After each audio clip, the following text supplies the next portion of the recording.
CPC की उप मंत्री सुन हयान के नेतृत्व में चीनी दल ने किया भाजपा मुख्यालय का दौरा। चीन ने कश्मीर की सक्सगाम वैली पर भारत के दावे को आधिकारिक तौर पर खारिज किया। कांग्रेस ने भाजपा पर साधा निशाना, पूछा चीन के साथ यह रिश्ता क्या कहलाता है। क्या आप जानते हैं जिस चीन ने गलवान में हमारे वीरों का खून बहाया, उसी की सत्ताधारी पार्टी के नेता आज भाजपा मुख्यालय में सत्कार पा रहे हैं। और ठीक इसी वक्त चीन ने हमारी सक्सगाम घाटी को अपना बता दिया। आखिर भाजपा और चीन के बीच ये कैसी गलवैयां हैं? नमस्कार, मैं हूं अर्चित और आप देख रहे हैं समर इंडिया।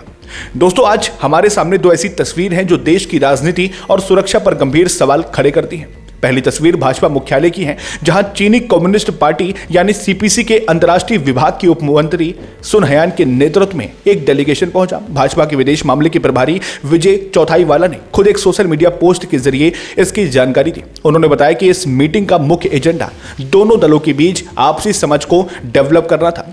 लेकिन सवाल यह है कि जब चीन लद्दाख में अतिक्रमण कर रहा है और अरुणाचल के इलाके के नाम बदल रहे हैं, तब भाजपा को चीनी नेताओं की आवभगत करने की क्या जरूरत पड़ गई?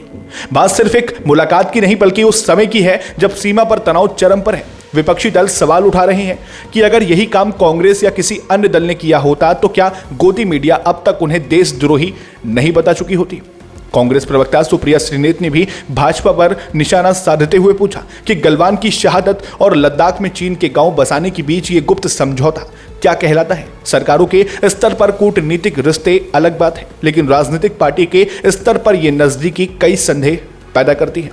अब जरा दूसरी तस्वीर पर गौर कीजिए जो और भी भयावह है। चीन के विदेश मंत्रालय की प्रवक्ता माओ निंग ने हाल ही में जम्मू कश्मीर की सक्सगाम घाटी यानी सक्सगाम वैली पर भारत के दावे को सिरे से खारिज कर दिया।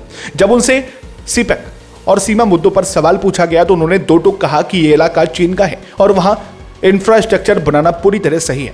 सैटेलाइट तस्वीरों और खुफिया रिपोर्ट से पता चला कि चीनी सेना वहां 16,000 फीट की ऊंचाई पर एक सड़क का निर्माण कर रही है, जो सीधे तौर पर सियाचिन ग्लेशियर की सुरक्षा के लिए बड़ा खतरा पैदा कर सकता है। सक्सगाम घाटी के भूगोल को समझना बहुत जरूरी है। यह इलाका उत्तर में चीन के सिजियांग प्रांत और दक्षिण पश्चिम में पीओके से सटा हुआ है। यह वही पीओके है जिसे वापस लेने की बातें भाजपा नेता करते आए हैं। लेकिन हकीकत यह है कि इसी विवादित जमीन पर चीन अपना जाल बिछा रहा है और हमारी सरकार की लाल आंखें कहीं नजर नहीं आ रही। भारतीय विदेश मंत्रालय के प्रवक्ता रणधीर जायसवाल ने हालांकि इसे अवैध बताया, लेकिन चीन के बुलंद हौसले कुछ और ही बयां कर रहे हैं। अंत में सवाल ये उठता है कि क्या मोदी सरकार की विदेश नीति अब वेंटिलेटर पर है?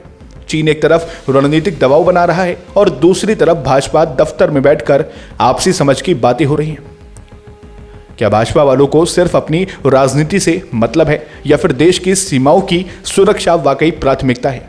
कांग्रेस ने तंज कसते हुए पूछा कि विदेश मंत्री एस जयशंकर, जो सोशल मीडिया पर अपनी लेजर लाइट वाली आंखों के लिए मशहूर हैं, अब इस चीनी दावे पर क्या कहेंगे? ये भाजपा का दोहरा चरित्र है जिसे जनता को समझना होगा। चीन के इस बढ़ते अतिक्रमण और भाजपा की इस राजनीतिक दोस्ती पर आपकी क्या राय है? क्या आपको लगता है कि चीन पर सरकार का रुख कमजोर पड़ रहा है? अपनी राय हमें नीचे कमेंट बॉक्स में साझा करें और ऐसी ही बेबाक खबरों के लिए देखते रहिए समर इंडिया को। फिर मिलते हैं एक और नए अपडेट के साथ। तब तक के लिए नमस्कार, जय हिंद, जय भारत।